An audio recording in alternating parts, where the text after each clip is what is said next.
The differences between East and West game developers has never been so clear in the Sony State of Play, where we saw two different styles exhibited between two different companies. We saw Capcom illustrate their strategy of making character designs that are attracting a fan base of people excited about a character. And I think that's what we got with Monster Hunt: The Wilds, where we have this guide character that is interesting and causing a stir on online social media, where people are talking about this character, wanting to see more, excited to see their position within the overall game structure. And I think that's what we're seeing with Monster Hunter Wilds, where people are clamoring to see more about this character. They're excited to see what changes they have in store for the game because of the character design. And I think this is the key thing that we just don't see in Western gaming anymore, where we're focused on character design that is attracting the audience and getting their attention. And I think this is the failure that we see with Concord's design, where we see a character that is wholly unattractive and unappealing to the people that want to play the game, and people are having an adverse reaction where they're looking at this game as like,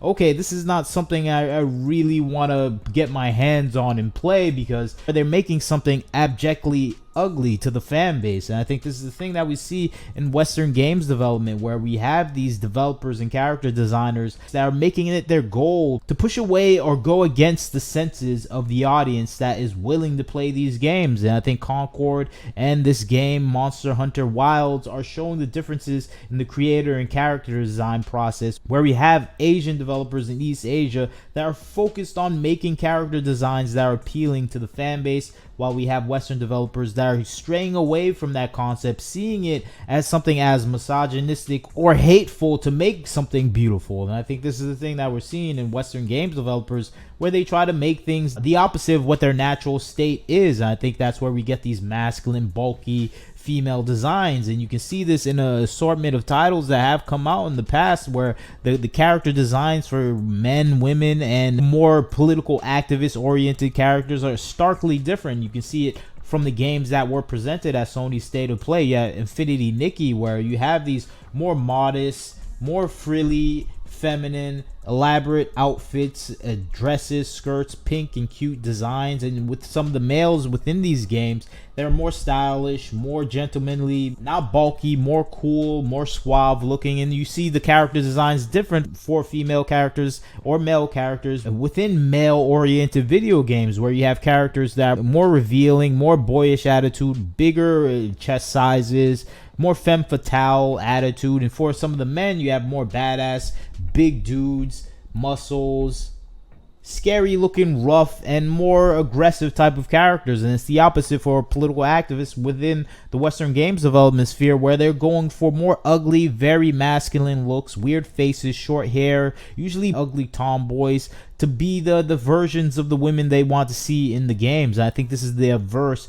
reaction that we're seeing with a lot of the things that are happening in Concord, besides the lame PvP gameplay that we just see an obsessive amount of in the past few years. And I think that's just an addition. And some of the male characters that you see in these more political activists, SJW character designs that we see in the Western games development sphere, are more focused on LGBTQ like characters that are more flamboyant, revealing outfits, feminine, usually black, and either twink or bear concepts. And we see this all over the Western game development sphere. Baldur's Gate 3, Hades 2, and these are good games, but they still have these concepts ingrained in them. And I think this is the difference that we're seeing between Eastern and Western developers. And it always intrigues me to see that difference laid out within these video games, where we're seeing just the ideas and character designs and the concepts that are just starkly in contrast of each other working together. And I think Capcom introduced a character that people actually wanted to see more of. And I think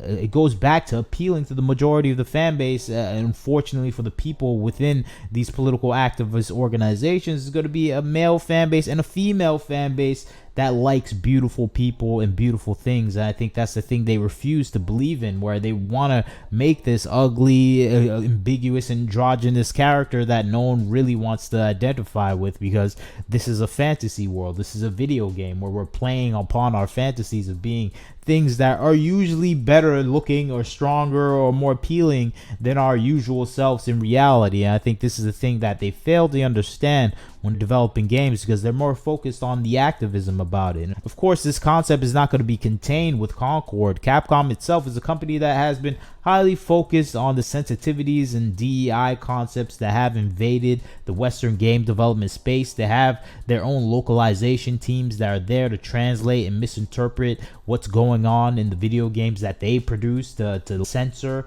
the outfits and the look of characters. And I think you can see this somewhat in the design for this Capcom character in Monster Hunter Wilds, where they did have these cleavage coverage, smaller chest sizes, and all these other things that they do put in place because they feel like it may be catering to the male gaze too much. And I think that's what we still see in this character design, but it's not as egregious as what we're seeing with American character designs, where we get these giant, bulky, more masculine, weird face characters that are just objectively ugly to push away that male gaze, because it's aggressively against it being attractive to anything masculine at all. And I think that's the thing that we usually see in the Western games development design of a lot of female characters now. We see in the male characters as well, where we get these effeminate, weak, kind of unattractive and unappealing men that are inoffensive to people that hate men. I think it's the type of male characters you see in Concord,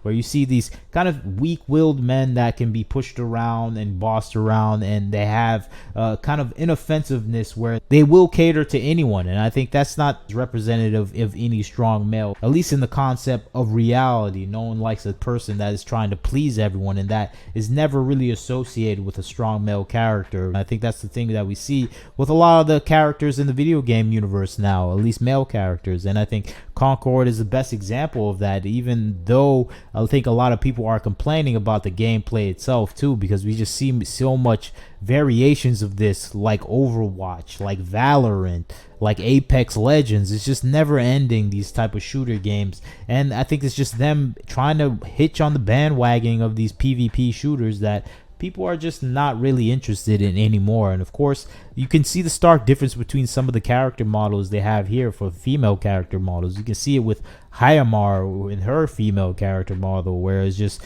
unattractive, unappealing, and just all in all out bossy character that is just not engaging to the fan base. You hear no one talking about this character. No one is looking forward to play as this character, and it just shows a stark difference between characters that people do want to see and get involved with in a gaming universe. And I think that's what we're going to see in the future of gaming, or at least successful games, where they are at least catering to the mindset of people that want to play games and just escape the real world. And I think that's not the case with a lot of these games, including Concord. You're on a space alien universe, and it still feels like you're in modern day Southern California with multiple aliens. They're talking about pronouns. So it's a weird sort of concept that we're seeing in video gaming, where people just can't get out of their way. And I think Capcom itself, even though it's a company that is inundated in this DEI, ESG nonsense where they try to self-censor themselves, it still understands we have to make a beautiful character design to actually attract the audience.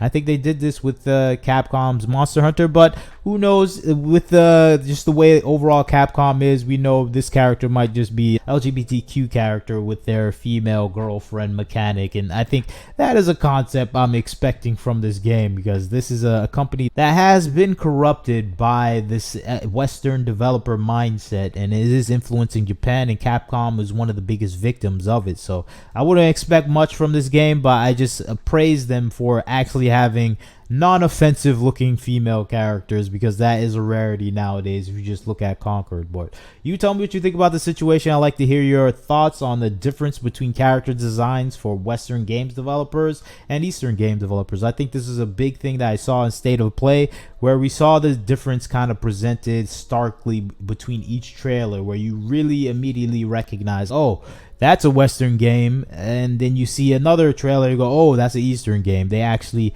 made this person look beautiful. So that is the thing that we're seeing nowadays, and that's what I'm hoping people begin to realize by themselves, so we can have a change within the industry. But you leave your comments, tell me what you think, like, share, and subscribe. This is Wagner Knows Why. Catch you next time.